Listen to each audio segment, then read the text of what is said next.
Good morning, everyone. Good morning, good morning, good morning. Merry stupid o'clock, everyone. Welcome to another episode of Spilling Tea. I am your host, Tiffany Daniels, and my co-anchor here, Mr. Brahma Cat, is being exceptionally sweet and cute, and he purrs. So, relatively calm this morning. So we are going back this morning to the horrible world known as the JRC, but before we get going, a few of the usual disclaimers, alright? Alright, now, first off, Twitter ban is off me. It's been the 12 hours now, so.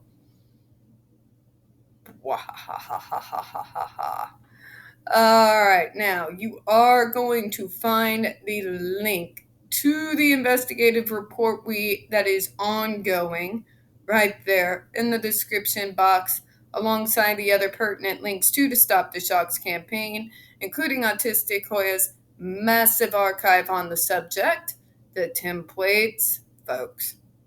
Don't make me say it again. Sign your name, click on your senator, alright? And also the ever-present and self-explanatory Change.org Shut the Judge Rotenberg Center Down petition. Alright, folks, now trigger warning. When we talk about the JRC, you're going to hear vivid descriptions of and catch clips of surveillance footage of people with disabilities being tortured and abused. If you have young children present, please go ahead and use your headphones, alright? Now, you get a little bit of the face of Mr. Meows right here. You needs it because he's a calming kitty. And tells him you're a calming meow. Yes. Alright, now, folks, it is 3:26 a.m. stupid o'clock in the morning. Sorry, Mr. Mew. So, if I stumble over my words this morning, my apologies in advance, alright? Alright, Mr. Mew, let's get into it, okay? So, we are going to where we left off yesterday, which was page 5.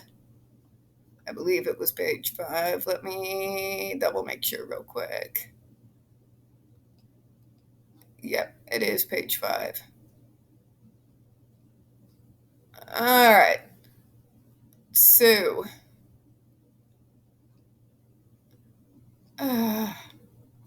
sometimes this computer. Alright, so we got a lot of blanked out stuff like we have on the majority of the DPPC reports right now. Sorry, folks, but when you have a cat this cute, it's kind of distracting. You're right, kitten. Alright. It does not appear that the abuse reports constitutes a malicious false report. Protective service actions taken and or recommended required when abuse is substantiated. In substantiated cases, the agency providing protective services to the ALV should ensure that ALV is provided with access to therapeutic supports that are appropriate to ALV's individual situation and needs. Remember, these folks aren't too fond of therapy, therefore they make their students earn the right to go to therapy. If you don't believe me, watch some of my other videos or go to Autistic Hoya's archive. It's all documented there with backup independent investigations. So, yeah, somehow I don't believe he's probably received any therapeutic support since all this happened. ALAB was terminated when the nature of her texts to and from ALV were disclosed. ALV was receiving additional supports from Blank. In addition, should he return to the program, they should ensure that he be offered therapeutic counseling to assist him with processing the situation. Yeah, like they're gonna do that. Additional findings of risk. Concern was expressed for the safety of other students who had significant contact with ALAB. It's called, what the hell even, what the hell even is their background check? I mean, they already have a setup that is just going to attract predators. Wouldn't you think they'd at least screen for this for the sake of saving their own ass? Just saying. Additional recommendations and or actions already completed. Required when additional risk is identified. A social worker is meeting with all of ALAB's clients. Should any additional concerns come from the meetings, reports will be filed. I-1 informed that no additional concerns were expressed as of this writing. A copy of this report should be shared with the Massachusetts Board of Registration of Psychologists. Oh, for the love of God. So, I'm supposed to believe this woman has no other victims. This type of behavior usually comes from a pattern. So you have to forgive me when I call bullshit.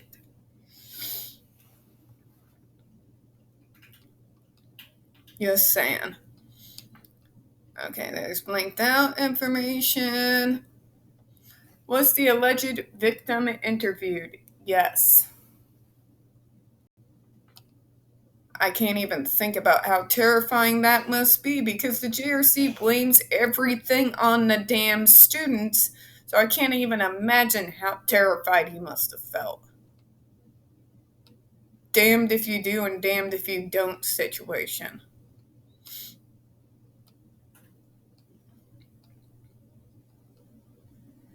Were all reporters interviewed? Yes. Was an agency representative interviewed? Yes. Okay. Now, documents reviewed, personnel file, policies and procedures, individual treatment plan. Oh, because God fucking forbid they don't view that fucking psychotic behavioral treatment plan. I wonder what made them concerned. Was she not, shocking him enough? Not pinpointing his behaviors enough? Probably. Additional documents reviewed. JRC, ALV's student profile, ALV's program description, ALAB's resume, ALAB's personal summary report, ALAB's completed training requirement items, policy on staff-student interaction, which they don't even fucking follow. When you have mixers with students and staff, and then you tell the staff, oh no, you can't associate yourself with the students. What the fuck? These people revel in manipulation and head games along with the torture. So, just saying. Policy on inappropriate conversations. Policy on reporting abuse, student-client code of conduct, employee code of conduct. Oh my fucking God, they're your goddamn client and they have to have a code of conduct? Really? Really? Photographs, physical, other evidence. 13 photographs taken of the screen of ALV's cell phone showing history of texting. Referred to district attorney? No. Was a criminal investigation conducted? No. Really? So you have someone who is preying upon an underaged minor in a school where they are not allowed to say no to staff lest they be punished with shocks barely below the lethal limit. And there was no criminal investigation done? Are you fucking kidding me?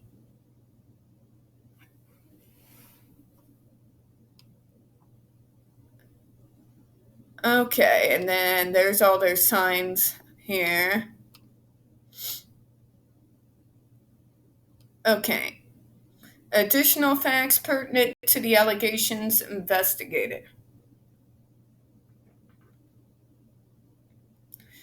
ALV was questioned by I6 and I7 about what happened. ALV was reluctant to talk and initially said nothing happened, but then he admitted to talking with her and some kissing. Yeah, considering what you do there, I'm not surprised he didn't want to talk. I6 said that ALB said he loved the ALAB and that ALAB felt something for him, and I told you you'd have to tell everybody. ALV also said that it was not my fault that she loved me like that. She manipulated him. Imagine the red flags that would have went up. But then, imagine him thinking what would happen to him had he said no. And then, with continued manipulation, yeah. I hate to say it, folks, but us autistics, when we're young, we're incredibly naive, and at least in my case, was very immature for my age. That didn't really change until mid-20s for me. We remain that way a little bit longer than most. And unfortunately, we are very easily manipulated, especially by those who are set in authority over us. That's how I ended up with my fucking narc ex. It's just a sad fact. And that's what we're having here. And because of that naivety, because of his so-called he doesn't know reality bullshit, we get victim blamed constantly. And I kissed her, but she didn't kiss me. ALV refused to say more about the situation. Isaac said the day after these discussions, ALV was not eating, a typical reaction of stress for him. However, this did not continue. Yeah, I wonder why he was not eating, sitting there, probably scared to death about what you fucking monsters were going to do to him in retaliation. ALV also told I7 that he would never tell everything that happened, acknowledging ALAB is going to get in trouble. When I6 and I7 explained that ALAB should have not have put ALV in this position, ALV said they were in love and both adults and they should be together. My God, what this woman do to him? I6 and I7 did not believe that ALV was telling all that it had occurred, as they felt he wanted to protect ALAB. ALV was later interviewed by C1, and although it was arranged that I7 be available to translate, ALV requested to meet alone. ALV said, I don't want to lie to you and tell you something happened. Nothing really happened. What I say now, and the text could be continuing, but nothing really happened. Poor boy. That's what I mean, though. For the longest fucking time with dealing with my narc, I couldn't see the manipulations for what they were either. For a really long time. Until they became apparent. So, when asked to describe how she knew ALAB said that they had both been to an off-campus soccer group. ALAB said that ALV had approached her to ask if he could speak with her. She said that ALV, who had also asked if she could be his clinician because she was easier to talk to than I6. Oh, here we fucking go. We're going to blame the victim now, folks.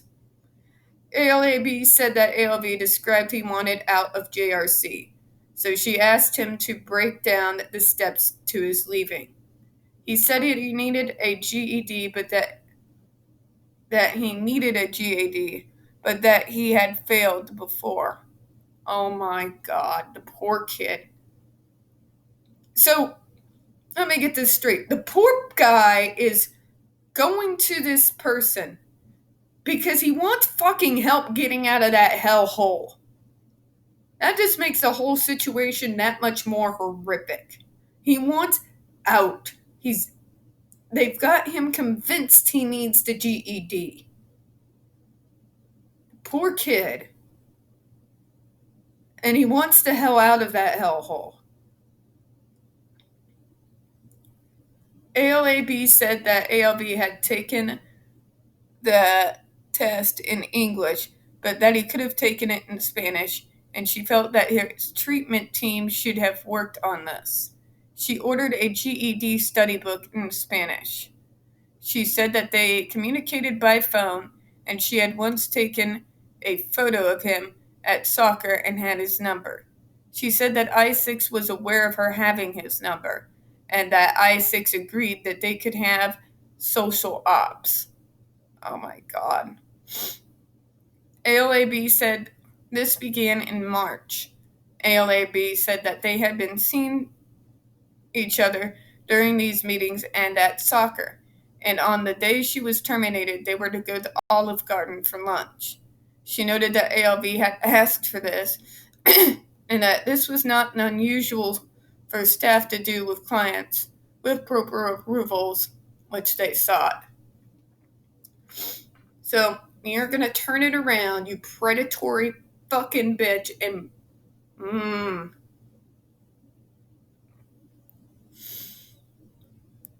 ALAB said that when she was fired, she was shocked and did not ask many questions.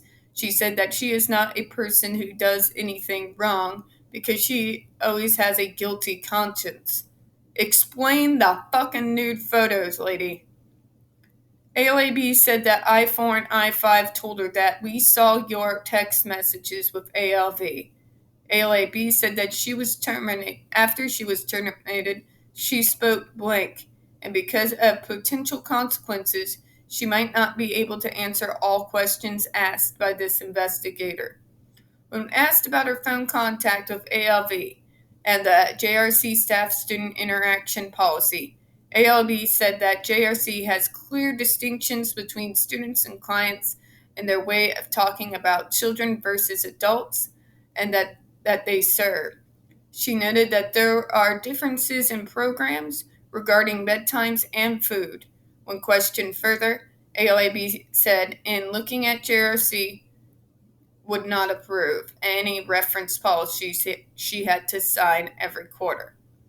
When asked if she was aware that ALVs documented full-scale IQ, ALB said, that can't be right. No way. Oh, for fuck's sake. So, really? So we can't defend you, Tiffany, without, condescending down to you. Because you're just a stupid little retard, Tiffany. Didn't you know? Didn't you know? Fuck you. God, you're bastards.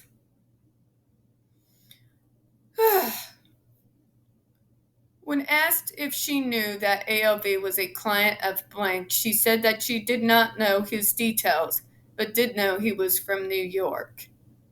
Oh, for fuck's sake. So, incompetent, predatory staff. Fantastic.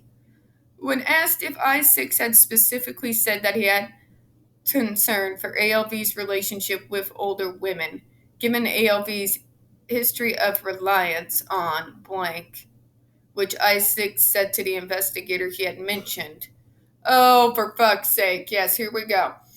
But y'all are needy, Tiffany.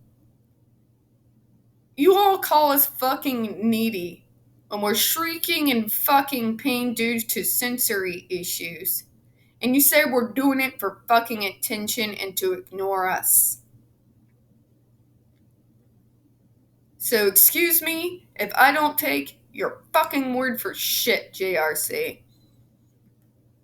ALAB said that anytime a client seeks attention from someone other than the treating professional, you should be concerned about that. What? Anytime they are seeking attention from anyone outside of their treating professional, So they are not allowed to have any kind of friends at all. Anytime they seek to have some intention and interaction with their parents, baby, are ya fucking kidding me? No wonder he latched onto this predator. If you're not allowing him to even interact so much as have friends his own goddamn age, what do you think he's gonna do? How is he going to be to manipulate when there is not even so much as a sounding board? God. But she said that I6 said a goal for ALV is to be more adult like. When asked whether she considered herself in a caretaking role with ALV and thus had concerns about potential for splitting, she said that she had thought about this a lot in terms of professional ethics, whether she was a caretaker to ALV in his mind, and she did not think that he saw her that way, although he knew her to be a blank in his program. She described that ALV was a very competent adult who did not require assistance with his daily living needs. Oh, because that's what determines if you're competent or not. Fuck me. That he blank was able to walk through the program with no staff, blank. When questioned whether she should sorry. When questioned whether she would have to respond to a crisis situation with ALV as staff, it occurred she said she would. Oh my god. ALAB went on to say that although she did not want to say anything bad about the JRC program, she questioned whether they updated records as they should, noting that ALV's IQ must be higher. Oh, for fuck's sake. Like, the only thing that matters is IQ. I have an IQ of 186, and I am still treated like I'm fucking 6 years old every time I leave my door. She questioned whether JRC planned to keep ALV and other students forever. When asked if she questioned Blank or spoke with Blank about these observations, she said she had not. She described that are being overburdened. When specifically asked if she had sexual contact with ALAB said she had not. When asked if she had phone contact with ALV after 11 p.m. and whether she told ALV she wanted to fuck him, ALAB did not deny doing so. However, she refused to answer these questions, noting that she had previously said ALAB never denied that she had been texting ALV, nor did she deny that specific text log reference was from her phone. ALAB was teary during much of her interview and did state that this relationship was unlike her. Based on a totality of evidence, it is more than likely than not that ALAB's actions of explicit sexual texting with ALV did occur.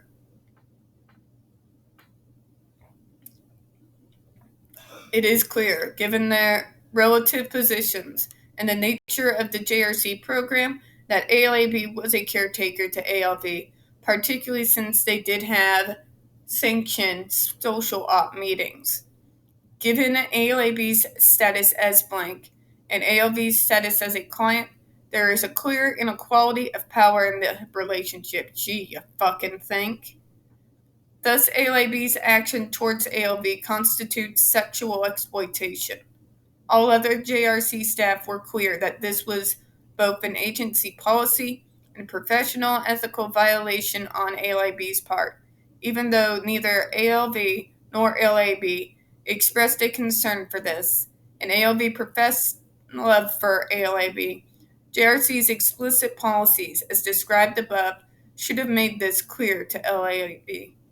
In addition, when confronted about this situation, ALV became upset and did not eat for a day, as is typical for him when stressed. Yeah, he was fearing retaliation, I can tell you that. This is further emotional injury to ALV caused by ALAB's actions, as without the unsanctioned contact, he'd likely have had this episode. Isaac said ALV had been doing well in this respect prior to this. Additional information. Prior to the completion of this written report, I was informed that the Human Resources Department at JRC had received a call to verify employment history of ALAB for an apartment in Nassau, New Hampshire. When the caller gave the date of birth, it was incorrect. When questioned, caller noted that to be the date of both the co-applicant and ALV's and gave ALV's name, which did match the date of birth of ALV. At that time, end of June 2016, ALV had been on an extended home visit with Blank, who was informed of this. ALV was to have returned after the 4th of July holiday, but did not. Blank has since said that he will not be returning to the program. Okay, and that's the ongoing report.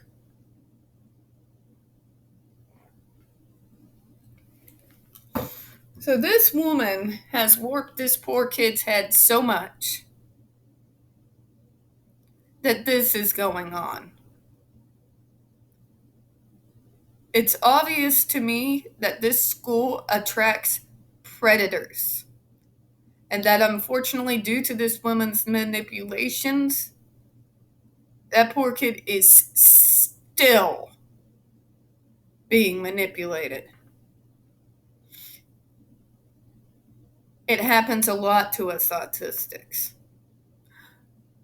A lot of times in our 20s, we tend to be a little bit more naive than the average bear.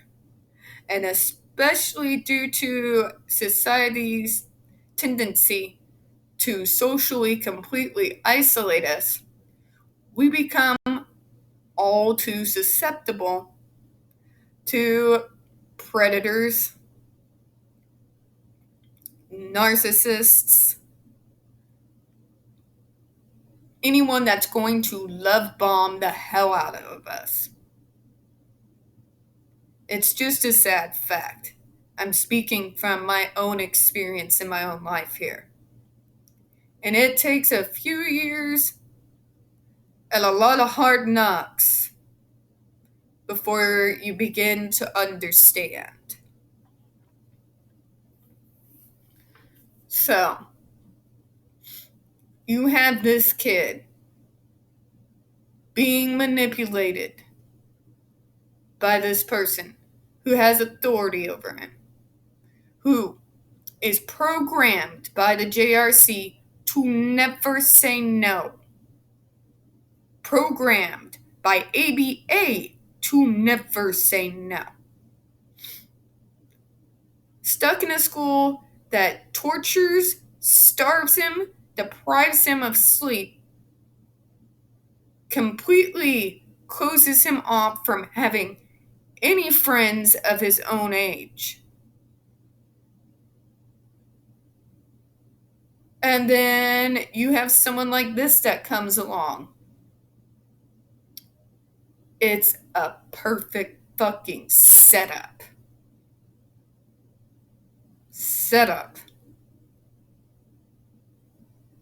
This school literally designs a fertile playground for predators, whether they be the more abusive type or sexual predators. And the fact that there was not a criminal investigation done, and the fact that that woman is not on a sex registry right now, God, I don't even know what to say. The world's already as scary for us autistics, especially in our very young adulthood. But to be stuck in this hellhole and to have this happen, well, I'll leave the thoughts to you in the comments. Now, towards the end, they're sitting there indicating the abuser and the poor kid getting an apartment together. Folks, as we know, Stockholm Syndrome, it is a thing. And I hope and pray the poor guy doesn't have to go through the shit I had to go through in order to get his eyes opened up. And on that note, we're going to go ahead and close out this morning. We don't get very many views on this channel, especially on this subject. And the few that we do tend to get removed from time to time. So folks, please don't forget to hit that like button, hit subscribe, and don't forget to hit the comments. I do appreciate your time this morning. And as always, we here at Spilling Tea hope you have a good one. Bye-bye.